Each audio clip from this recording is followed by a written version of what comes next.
kita ada dan bersuka cita di minggu ini karena minggu kemarin luar biasa kasih Tuhan ada dan menyertai bangsa dan negara ini, bahkan Provinsi Maluku tanggal 17 dan 18 berusia yang ke-77 tahun. Kalau ketika kita ada di hari ulang tahun, seyogyanya hari ulang tahun itu adalah momen untuk mengintrospeksi, mengevaluasi, tapi juga mengekspresikan rasa syukur kita itu kepada Tuhan. Baik kita sebagai pemerintah dan juga kita sebagai masyarakat, bahkan seluruh stakeholder yang ada berbangsa dan bernegara, bergereja dan berjemaat. Betapa tidak, Bapak Ibu yang kekasih dalam Tuhan Yesus Kristus, 77 tahun bukan waktu yang singkat. Dan kita tahu sendiri bahwa di waktu 77 tahun itu bangsa Indonesia ini, Provinsi Maluku ini tidak baik-baik saja. Banyak persoalan yang timbul dan Tuhan biarkan terjadi untuk kita ada sikapi sebagai orang-orang Indonesia yang dikaruniai kemerdekaan ini. Sebagai orang-orang Indonesia yang dikaruniai dengan kepelbagaian agama, suku, subsuku dan budaya. Dirongrong dari berbagai segi. Sehingga orang yang merdeka betul-betul dia pulih lebih cepat dan bangkit lebih kuat. Itu adalah tema kemerdekaan di tahun ini untuk kita bangsa Indonesia. Bapak Ibu yang kekasih dalam Tuhan Yesus Kristus, ketika kita ada dan membaca Alkitab tadi Yeremia 34 ayat 8 sampai 22, luar biasa bagaimana Yeremia mengungkapkan kemurkaan Tuhan Allah kepada bangsa Israel yang pada waktu itu diperintah oleh Raja Sedekia. Kenapa tidak Bapak Ibu yang kekasih dalam Tuhan Yesus Kristus? Awalnya kota Yerusalem ini dia ada di dalam ancaman Nebukadnezar. Dia ada dan sudah akan dihancurkan oleh Raja Nebukadnezar. Melihat keadaan itu, Yeremia datang ada dan memperingatkan Sedekia sebagai raja pada waktu itu. Untuk ada dan mengingat, untuk ada dan melihat apa yang harus dia ambil sebagai tindakan, sebagai pemimpin untuk menyelamatkan bangsa dan negaranya. Lalu kemudian ia berseru, menyerukan bagaimana supaya seluruh umat Israel itu ada dan mengikuti aturan-aturan yang telah ditetapkan oleh Tuhan Allah kepada bangsa Israel, yaitu pada tahun ke-7 harus membebaskan para budak. 6 tahun para budak itu ada dan bekerja, dan tahun ke-7 dia dibebaskan karena dasarnya adalah Tuhan juga ada dan membebaskan bangsa Israel dari penjajahan bangsa Mesir. Sehingga bersyukurkan akan itu seyogyanya bangsa Israel ini juga ada dan memperlakukan itu. Dan merasakan bagaimana sukacitanya dia ketika dia ada dan dibebaskan. Pengalaman adalah guru yang terbaik di dalam kehidupan kita. Itu yang Tuhan inginkan selalu di dalam kehidupan orang-orang yang ada dan ikut Tuhan. Namun Bapak Ibu yang kekasih dalam Tuhan Yesus Kristus, sungguh betul. Sedekia bilang, lalu seluruh rakyatnya juga bilang, oke, katong setuju. Bebaskan mereka, sudah dibebaskan pada tahun ke-7. Lalu Tuhan ada dan memberikan pemikiran kepada Nebukadnezar untuk tidak lagi menyerang bangsa Israel. Mereka pergi keluar, lalu bangsa Israel menjadi aman. Tapi luar biasa Bapak Ibu yang kekasih dalam Tuhan Yesus Kristus. Ketika Raja Sedekia dan rakyat Israel melihat bahwa mereka sudah aman-aman, mereka lalu melakukan hal yang tidak Sesungguhnya harus dilakukan sebagai umat Tuhan yang sudah berjanji kepada Tuhan. Ia kembali mencari budak-budaknya, baik laki-laki maupun perempuan. Lalu di tahun ke-7 itu, cuma berapa saat saja dia ada dan membebaskan. Kembali lagi bangsa Israel ada dan menyuruh budak-budak itu untuk ada di dalam perbudakan dengan mereka. Melihat ini, Tuhan sangat kecewa. Melihat ini Tuhan sangat marah. Dalam ayatnya yang ke-17 sampai 22, kalau kita baca di situ dengan sungguh-sungguh katong merinding. Segada ampung lai. Sakit sampar, seluruh penyakit ada. Bahkan dikatakan di ayatnya terakhir bahwa Yehuda menjadi ketandusan tanpa penduduk. Itu berarti habis Yehuda itu. Dibantai Yehuda itu. Tuhan lepas tangan. Tuhan tidak menghiraukan mereka lagi karena begitu luar biasanya perbuatan mereka untuk mengecewakan Tuhan. Jangankan Tuhan, kita juga ketika kita sudah dijanji tapi orang ingkar janji, ketong marah. Dalam firman Tuhan bilang Allah itu cemburu. Dan kecemburuan Tuhan itu senantiasa didampakkan di dalam bagaimana komitmen yang harus diterima oleh orang-orang yang melakukan pelanggaran-pelanggaran di dalam kehidupannya. Meskipun kita kenal juga bahwa Allah kita itu maha kasih. Kasih Allah tidak membiarkan kesalahan. Tetapi kasih Allah senantiasa memberikan konsekuensi kepada orang yang melakukan pelanggaran-pelanggaran. Tetap sistem tabur tuai. Apa yang kamu tabur, itulah yang kamu tuai. Bapak Ibu yang kekasih dalam Tuhan Yesus Kristus, di masyarakat Maluku ini, orang selalu bilang begini, janji tinggal janji, parlente jalan terus. Dan itu memang nyata. Dan ini sangat sering terjadi. Gambaran di bangsa Israel itu juga tergambar di dalam kehidupan umat Tuhan pada saat ini. Macam sing ada berbeda. Pengalaman-pengalaman kehidupan Israel kita sudah baca bagaimana Tuhan ada dan mendidik, bagaimana Tuhan ada dan menyertai, bagaimana Tuhan ada dalam menyelamatkan. Tetapi juga bagaimana mereka menerima konsekuensi-konsekuensi dari Tuhan. Sepertinya itu berlalu seperti angin. Kita tidak taruh di dalam pikiran kita, di hati kita, lalu itu menjadi pembelajaran bagi kita. Komitmen yang kita telah ada dan ucapkan, janji-janji setia ketika kita menikah, janji-janji ketika kita ada dan diangkat sebagai pelayan, janji-janji kita ketika kita ada di dalam berorganisasi bersama-sama. Janji-janji kita ketika kita telah bertikai dan mau kembali ada dan berdamai. Terkadang kita lupakan begitu saja dan tidak ada beban sama sekali untuk ada dan melupakan itu. Dan ini marak sudah terjadi. Bapak Ibu yang kekasih dalam Tuhan Yesus Kristus. Sekarang ini bukan bapak-bapak saja yang ingkar janji. Ibu-ibu lagi banyak ingkar janji tentang pernikahan mereka. Ya. Kita lihat tuh. Kalau masih pacaran itu. Sungguh manis. Sampai dong lupa dong pun nama sarani lain.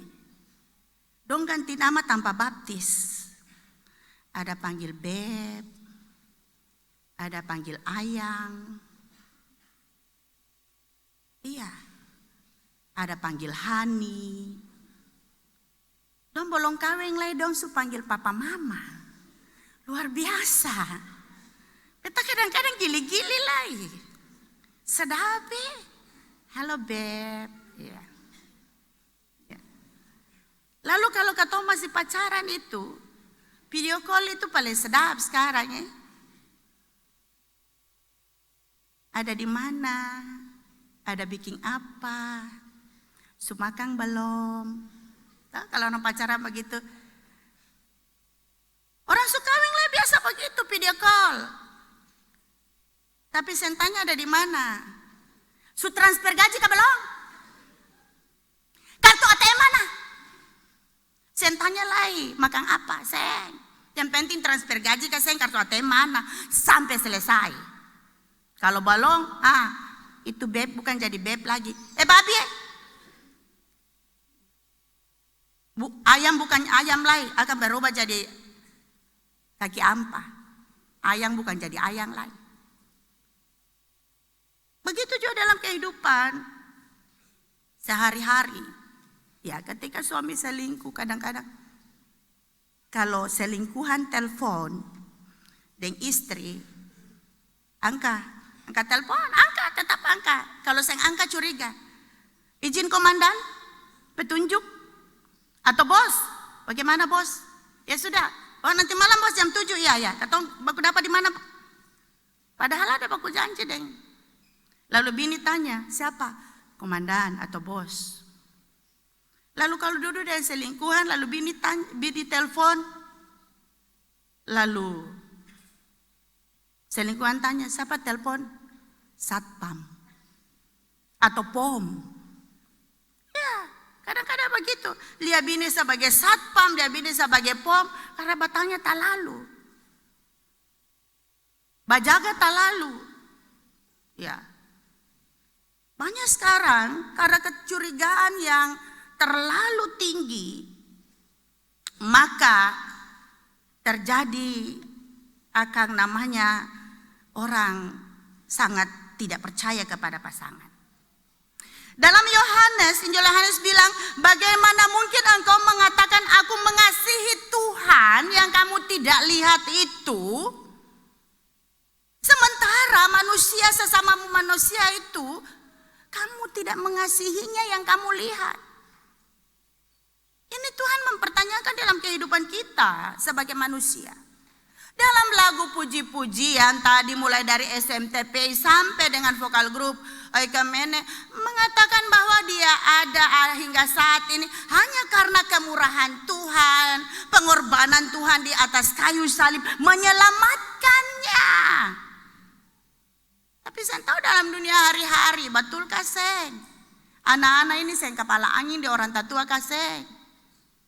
Lalu vokal grup program itu dong, seng minum kaseng, seng judi kaseng, seng togel kaseng. Ini persoalan-persoalan ketika kita memisahkan rohani, persoalan rohani dan persoalan dunia yang sehari-hari. Dalam gereja anak Tuhan, di luar gereja anak iblis. Banyak orang yang betul-betul mensekat-sekatkan dirinya. Ya kalau dalam gereja ya duduk, diam. Bukan duduk diam karena mendengarkan firman. Sono. Ya banyak. Lalu kalau khotbah begini, lihat di belakang banyak yang keluar main. Doa syafaat lah banyak keluar main dan sebagainya. Janji untuk melayani, janji untuk menjadi berkat, janji untuk menjadi saksi, itu kadang-kadang kita lupakan dalam kehidupan sehari-hari. Ketika anak kita dibaptis, ketika kita ada dan disidi, ketika kita ada diangkat jadi majelis, ketika kita ada diangkat jadi pengurus, ketika kita ada di dalam kehidupan berjemaat, selalu janji itu ada pada Tuhan. Siap melakukan tugas dan tanggung jawab pekabaran Injil. Tetapi dalam kehidupan sehari-hari, iku suka, iku mau. Ya minggu kemarin jadi hamba. Bukan hamba. Jadi Tuhan par diri sendiri. Mau atur diri sendiri. Mau pergi ibadah, pergi. Mau sen pergi. 1000 alasan. Begitu juga dalam tugas dan tanggung jawab pelayanan. Mau pergi, mau sen. Ya. Siapa mau atur beta? Tidak menyadari bahwa hidupmu adalah ada karena perjanjianmu dengan Tuhan Allahmu. Beta lihat umat, ya, ketika dong ada di dalam susah, ya, ketika dong ada di dalam pergumulan, dong dekat dengan Tuhan, panggil pendeta kiri kanan, sombayang seng amin amin, bernasar dan sebagainya. Lalu ika janji Tuhan kalau beta sembuh, beta ada dan memakai sisa beta pun hidup untuk melayani Tuhan. Tuhan kalau beta dapat jabatan ini, beta akan menjadi orang yang ada dan melayani Tuhan, menjadi berkat di dalam kehidupan beta hari lepas hari. 1 tahun masih baik, 2 tahun masih baik, masih ika 3 tahun. Sumulai pudar. Lalu lupa. Lalu tacigi lagi, kaget kembali ketika ada masalah lagi. Tuhan itu bukan Tuhan yang amnesia. Yang 1 tahun, 2 tahun sampai batas 3 tahun masih ingat kita punya perjanjian dengannya. Tuhan akan mengikatnya di bumi dan mengikatnya juga di sorga. Apa yang Tuhan bilang di jemaat Yeremia, di bangsa ini, Yeremia bilang per bangsa ini, itu juga bilang for katong semua pada saat ini. Hai, hati-hati dengan janjimu. Hati-hati dengan komitmenmu. Tidak ada alasan. Bu pendeta, beta mau cara dengan beta laki jua, beta mau cara dengan beta pembini jua, barang sen cocok lah. Apa yang sen cocok? Patong sen pas lah. Dolo pas, sekarang sen pas. Bukankah di dalam janjimu baik suka maupun duka? Terima dalam kekurangan dan kelebihan. Tegur dia dengan cintamu ketika ia bikin salah. Bukan balik belakang lah, pergi yang cari yang lain. Siapa ajar? Tuhan tidak paksa engkau mengawini suamimu, mengawini istrimu. Komitmenmu yang dituntut untuk ada. Melakukan tugas dan tanggung jawabmu di tengah-tengah dunia ini. Sebagai apapun engkau. Begitu juga anak-anak. Jangan bilang beta saya minta di Tuhan untuk dilahirkan di keluarga ini. Tuhan Allah pun siksa saja. Tidak ada pilihan untukmu. Tetapi yang jelas bahwa ada maksud Tuhan di dalam kehidupanmu. Ketika engkau ditaruh di keluarga itu menjadi suku di situ. Baik orang Ambon, orang Toraja, orang Bugis, orang Makassar, orang Kei dan sebagainya. Itu ada dalam rencana Tuhan bagaimana komitmen kehidupanmu untuk engkau bangun kepada Tuhanmu. Janji Tuhan, Tuhan memperingatkan di sini jangan main-main. Kamu boleh ada bermain-main dengan orang lain, tetapi jangan berperkara dengan Tuhan. Tuhan adalah Tuhan yang maha baik, maha kasih, maha pengampun. Tetapi sangat konsekuensi dengan aturan-aturan yang ada. Tema mingguan kita tetap setia melaksanakan upaya pembebasan. Sungguh menarik tema kita pada saat ini. Tetap setia untuk melakukan upaya pembebasan dalam artian kita sebagai warga gereja dan juga warga bangsa negara Republik Indonesia ini dituntut agar dapat dengan komitmen janji itu sadar sungguh atas segala kesalahan dan dosa kita dan kita membebaskan diri kita, lalu kita juga ada dan melayani membebaskan orang lain dari pembebasan-pembebasan ini, dari kungkungan-kungkungan, baik kita yang menindasnya bahkan orang lain yang menindasnya, atau ada ketidakadilan yang ia lakukan. Ketika kamu dipanggil sebagai aparat negara, ketika kamu dipanggil sebagai aparat hukum, kerjakan tugasmu itu dengan baik. Pimpin orang-orang yang tersesat ini dengan baik. Ketika kamu dipanggil untuk melayani, tegur dia yang bermasalah sehingga dia tidak ada di dalam jerat kungkungan dosa. Tetapi bagaimana kamu mau membebaskan orang sementara dirimu ada dan terikat dengan dosa-dosa itu? Sehingga komitmenlah dulu dengan janjimu. Lakukan segala tugas dan tanggung jawabmu. Introspeksi dirimu. Jangan cari orang pun salah. Jangan lurpung orang pun hidup. Betul ini sering. Ya kalau khotbah begini. Mana dia datang ke seng. Begini firman Tuhan bilang por dia. Jarang kita bilang firman Tuhan itu untuk saya. Firman Tuhan itu tegur saya. Tetapi kadang-kadang ketika kita dengar khotbah, ya maupun TikTok yang khotbah itu, beta kirim di dia boleh, beta kasih naik status supaya dia lihat, supaya dia rasa, dia dapat tuh. Kenapa tidak bilang diri sendiri? Kenapa tidak meresapi sendiri firman Tuhan itu? Lalu koreksi dirimu, perbaiki hidupmu, agar kamu terbebas. Yang masalah di sini ketika kita tidak ada dan sadar bahwa kita berdosa. Yang masalah di sini ketika kita tidak ada dan sadar bahwa kita tidak komitmen dan janji. Yang masalah di sini ketika kita tidak sadar bahwa kitalah yang ada dan mengungkung orang itu. Dengan jabatan, kekayaan, power yang kita miliki. Sehingga Bapak Ibu yang kekasih dalam Tuhan Yesus Kristus, mari kita bebaskan diri kita bebaskan orang lain. Kita ada di dalam kehidupan yang damai, rukun, satu dengan yang lain. Bebaskan diri ini dari syirik, iri, dengki, dendam. Tuhan bilang dalam Mazmur 133, kesanalah aku akan perintahkan berkat. Seluruh berkat akan diperintahkan kepada kita. Sehingga kita tetap ada di dalam hidup berdamai dan sejahtera. Tuhan Yesus memampukan kita untuk membebaskan orang lain dan juga membebaskan diri kita. Amin.